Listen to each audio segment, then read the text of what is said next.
Philosophy is such a fascinating subject, and there are so many incredible thinkers that have contributed to the field over the course of thousands of years of human history. However, philosophical texts are not that easy to read. It's not a passive experience. You have to engage with the text, you have to understand the text and the ideas presented to you to be able to do anything with it, to be able to use it as a platform for further thought and so on and so forth. So today's video is going to be about how to read philosophy, because as I say, it is an active process and it does require more than just opening the book and reading the first word, the first sentence, the first paragraph, the first chapter, the whole book, the whole thing. So I have 10 tips for you that are going to help you to get more out of the philosophical texts that you are reading. So without further ado, we're going to jump straight into it. So tip number 1 is to read slowly and deliberately. It has been said, often in fact, that texts, philosophical texts often resemble a dense forest. And what they mean by that is that you can't run through them without getting lost. Unlike novels or casual reading, philosophy demands careful attention to every single word.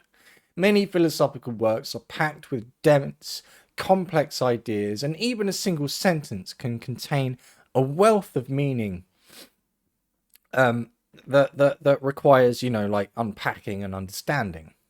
Philosophers like Kant, Hegel, or Heidegger are notorious for their challenging prose, and that is an understatement. Even more straightforward writers like Plato or Descartes can present difficult concepts. The language of philosophy often involves specialized terms or concepts that are defined within the philosophical tradition, so it's important not to skim.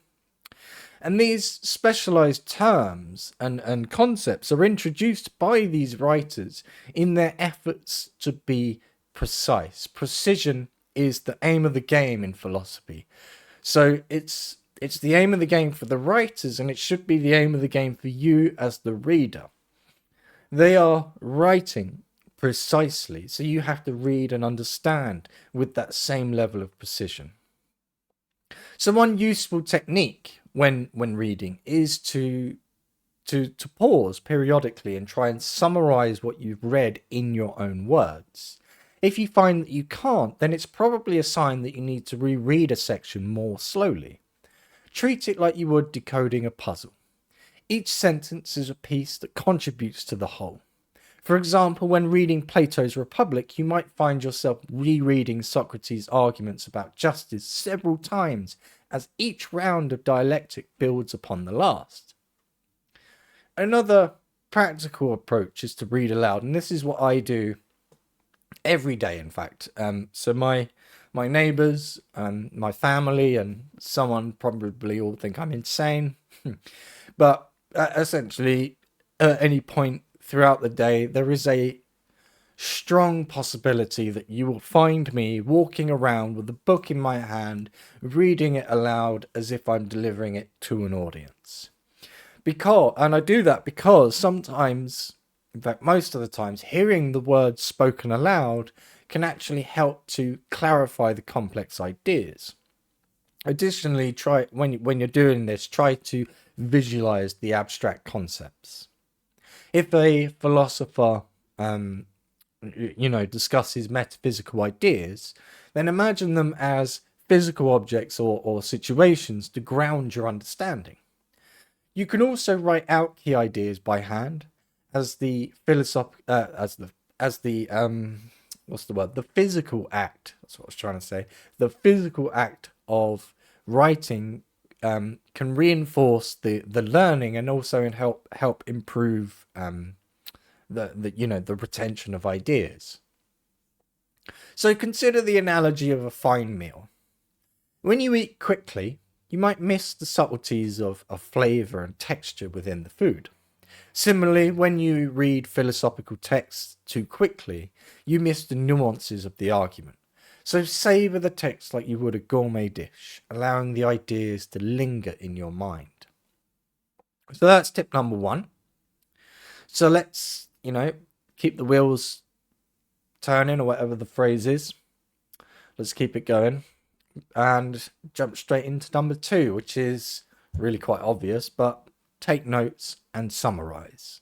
So taking notes is an active way to engage with a text, any text, in fact. When you write things down, you force your mind to process the information, which helps with understanding and retention. And obviously, I have already touched on this a minute ago, but it does nonetheless really require its own point in the list of 10. So, when we write notes, it can often involve doing things like highlighting key passages, writing questions in the margins, or keeping a separate notebook for deeper reflections. Now, I personally don't like to write in the books. There's no real good reason for that. I just prefer not to write in the book. So I have separate notebooks for everything. But for every philosophy book I have read, I have a stack of notebooks of notes about that text. So it is an incredibly useful thing to do. And as part of that, you will be summarizing, which is particularly useful because it requires you to distill those complex ideas into simpler language, more specifically your language, and therefore testing your understanding. For instance, when reading Nietzsche's Beyond Good and Evil, you might write something like, Nietzsche challenges traditional morality and calls for re-evaluation of values. So summarizing it in your words, in your language, transforms abstract ideas into something more concrete and personal. Over time, these notes can become a valuable resource for revisiting the text and recalling your initial thoughts and interpretations. Expand on your notes with diagrams and charts and so on if it helps. So an example of when this sort of thing would be really helpful is when you are studying Immanuel Kant's Critique of Pure Reason. Now, Kant was somebody who wrote in a really quite complex fashion, and even in his own language, it's difficult. It's not an easy, accessible text, to say the least, and there are some really quite complex ideas presented in that text. And obviously, his want for precision, his need for precision in that text means that actually it's really quite complicated, and it's not exactly Sunday evening reading with a glass of wine. So using notes and using sort of diagrams and charts in your notes can really help when you are trying to understand things like Kant's categories of understanding, or his distinctions between phenomena and noumena. And these visual aids that we work into our notes can help us to organize complex information and create mental hooks for remembering key concepts. Another thing I like to do regarding taking notes is to keep a philosophical journal. And what that is a journal, a diary like any other, where I'm writing about the texts, philosophical texts, but I'm writing about the text and the ideas within the text and how they apply to my life.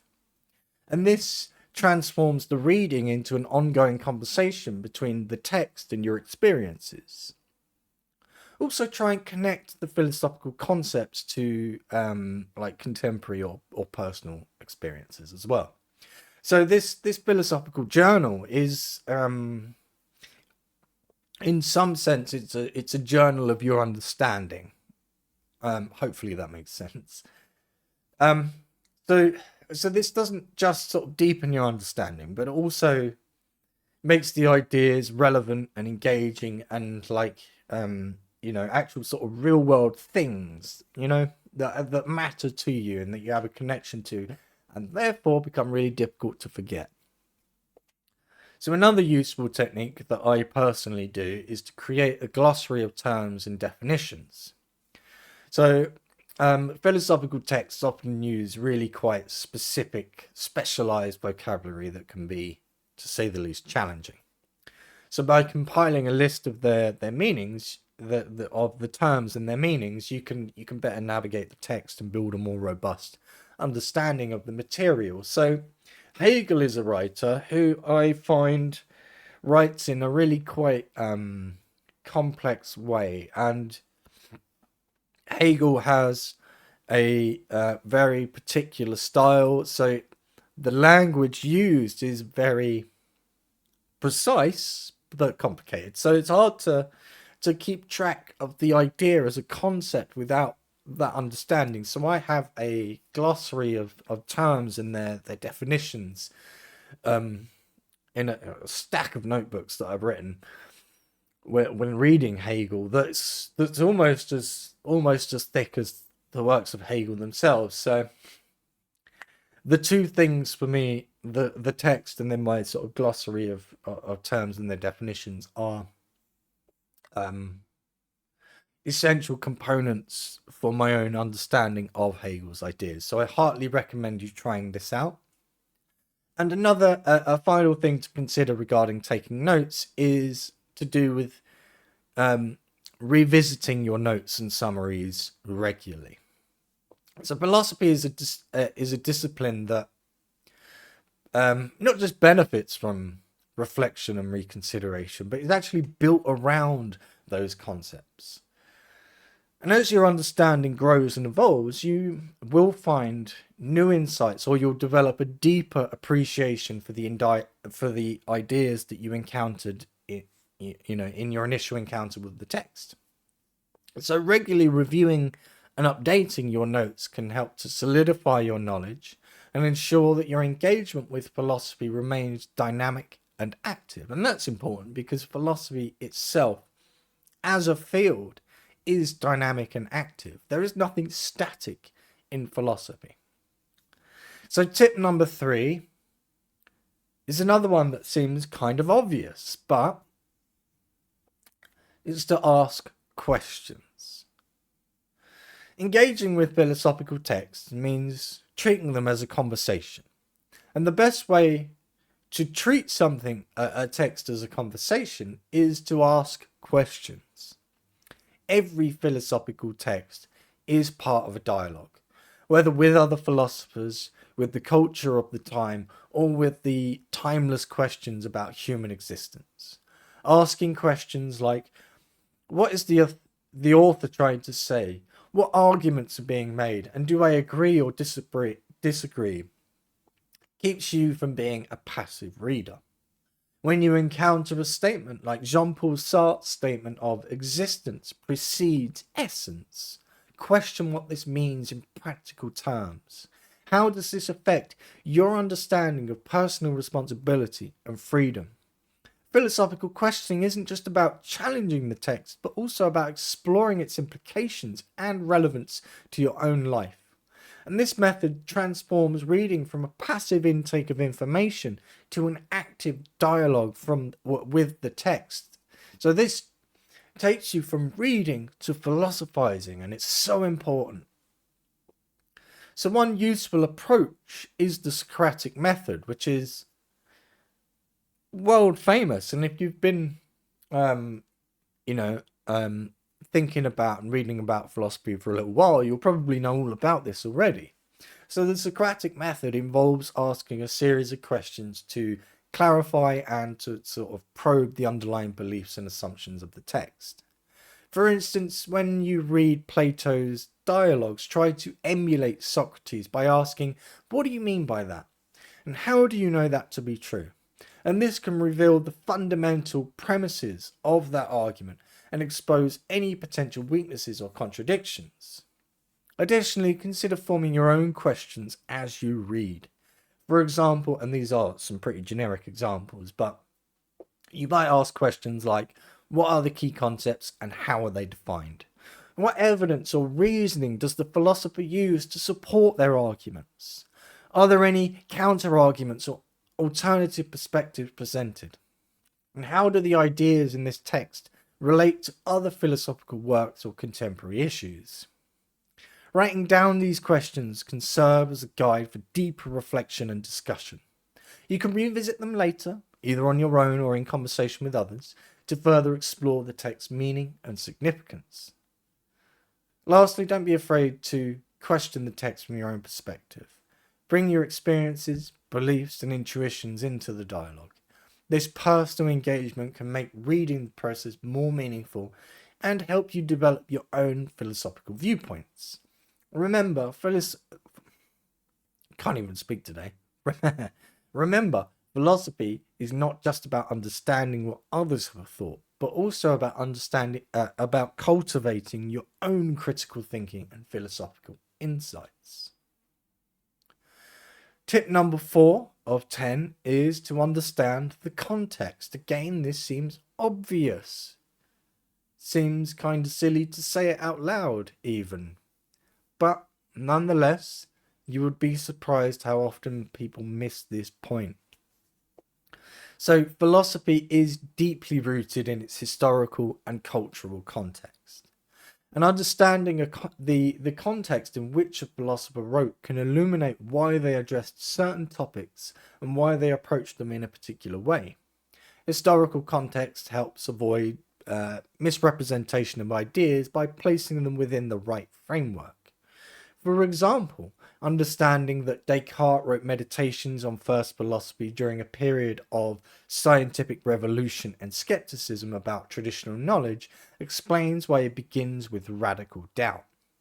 Nietzsche's declaration that God is dead becomes more comprehensible when you know it was a response to the cultural shifts of his time, including the decline of religious authority in Europe. Additionally, considering the social and political environment of philosophers like Karl Marx or John Stuart Mill can provide insight into their critiques of capitalism or their advocacy for liberty and utilitarianism, respectively. Our fifth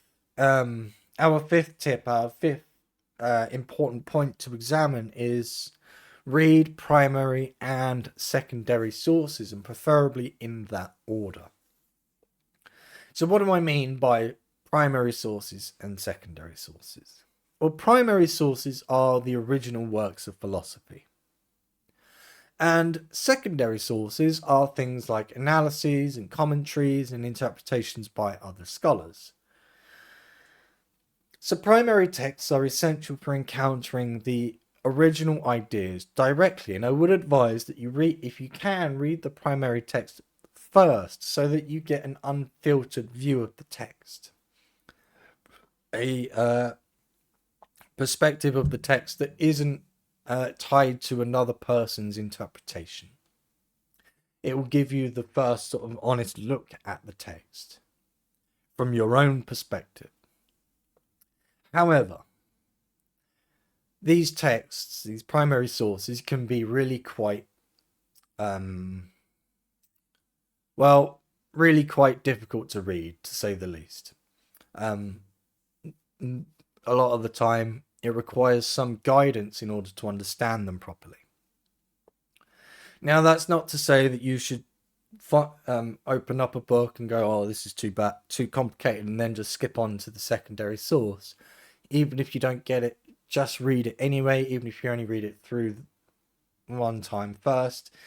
Read it through, even if you don't understand it, and then you're going to be in a much better position to get more out of those secondary sources when you do go and visit them, because they act as a bridge. They provide the historical background, they clarify difficult concepts, and they offer sort of different interpretations. So it is important that you engage with that primary text first, if at all possible. Engaging with both types of sources enriches your understanding. For instance, while reading Aristotle's Nicomachean Ethics, consulting secondary sources can help to elucidate complex ideas like the concept of eudaimonia or like the doctrine of the mean. Similarly, secondary works on Immanuel Kant can illuminate his to say the least, dense prose and intricate arguments regarding metaphysics and ethics. Tip number 6 is another super important one. They're all really important. They're all equally important, but nonetheless, tip number 6 is engage in dialogue. And again, this seems obvious, but here we are. So philosophy, as I've already mentioned, thrives on dialogue. Every philosophical text is a dialogue or part of a wider dialogue.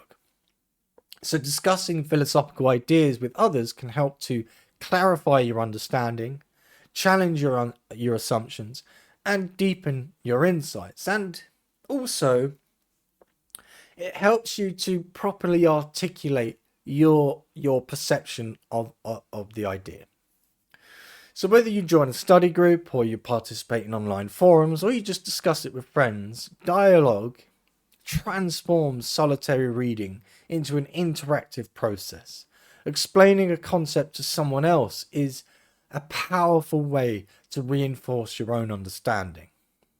Engaging in dialogue also exposes you to diverse perspectives and interpretations, which broaden your own viewpoint. For instance, a discussion about existentialism may reveal different takes on freedom and responsibility based upon your personal experiences or cultural backgrounds.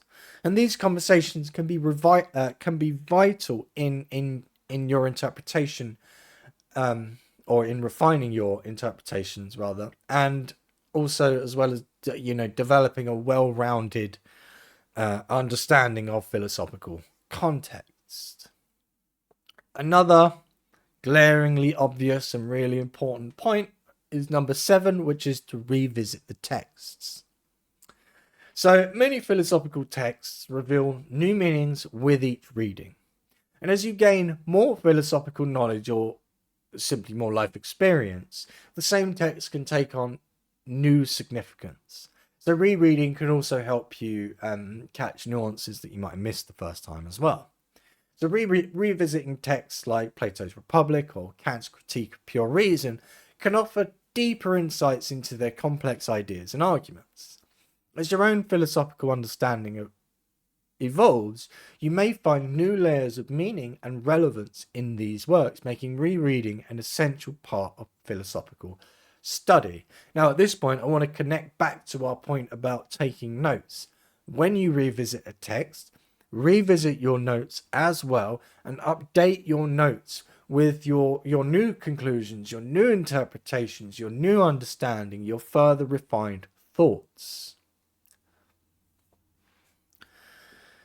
Tip number 8 is to stay open-minded but remain critical.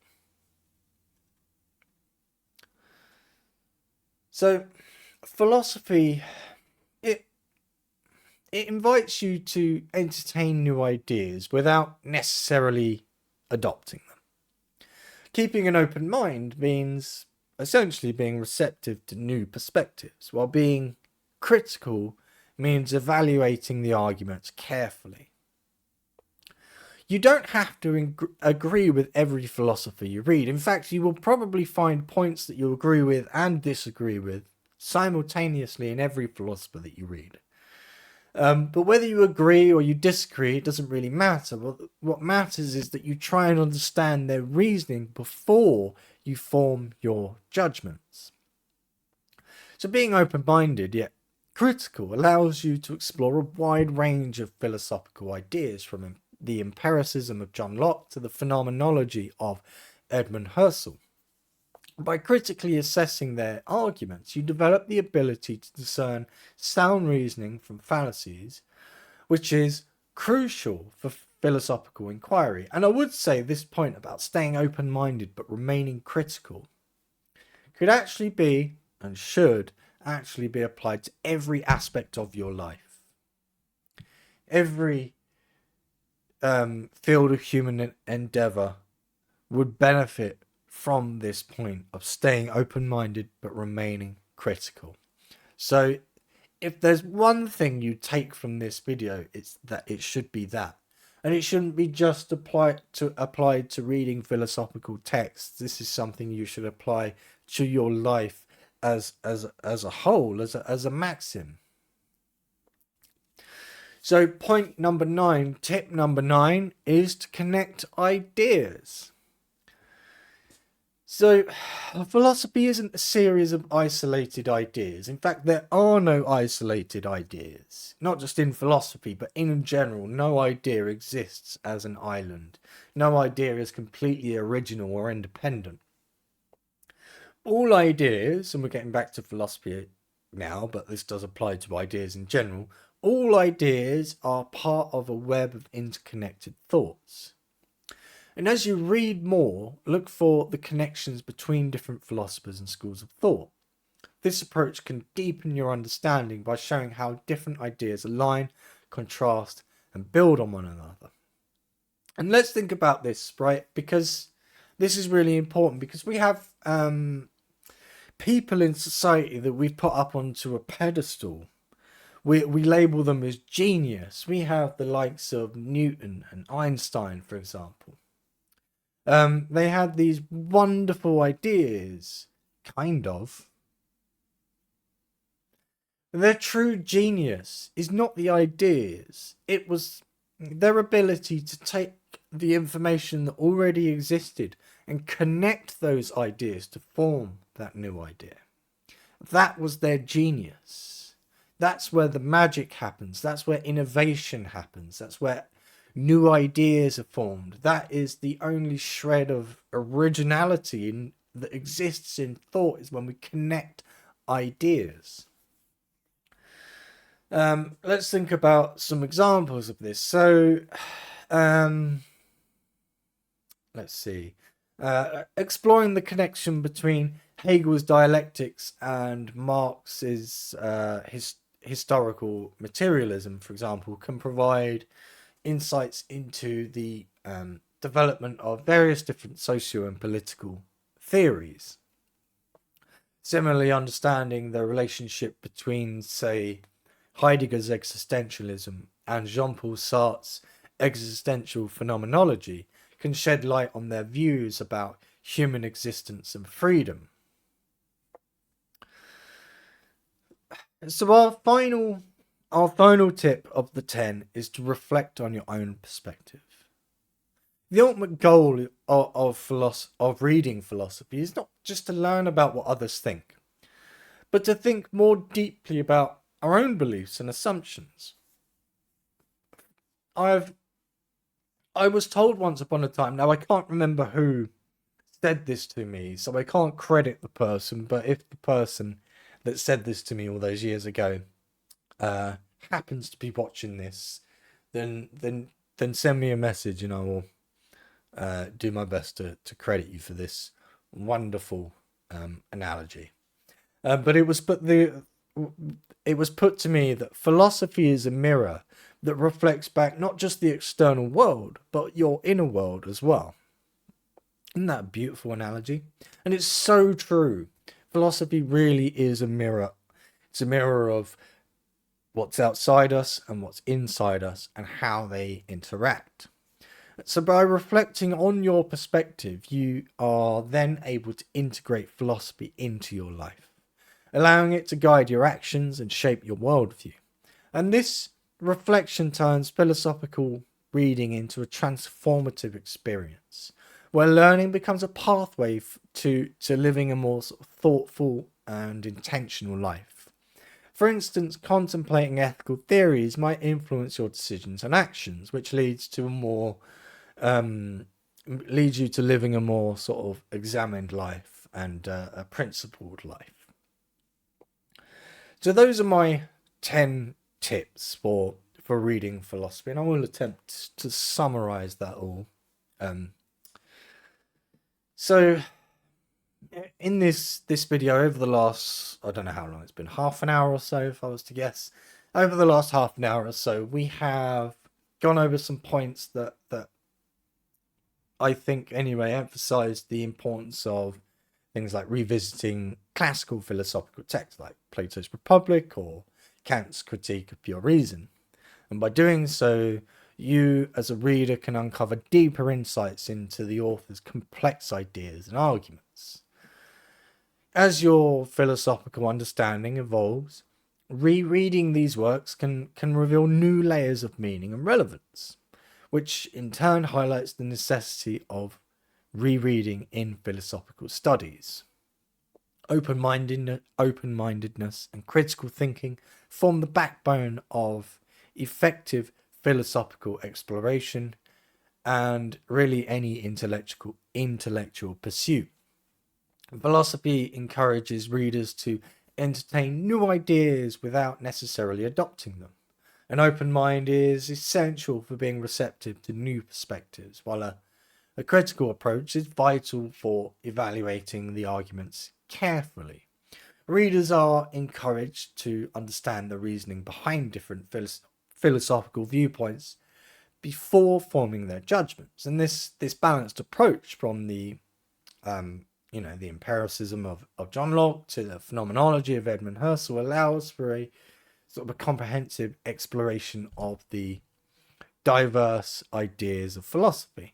So by critically assessing these arguments, you can start to discern sound reasoning from fallacies, which is an important skill for life in general, but not just philosophical inquiry.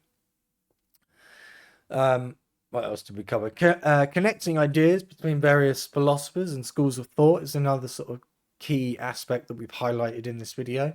So philosophy is not just a collection of ideas. Like I said, there's no islands of thought.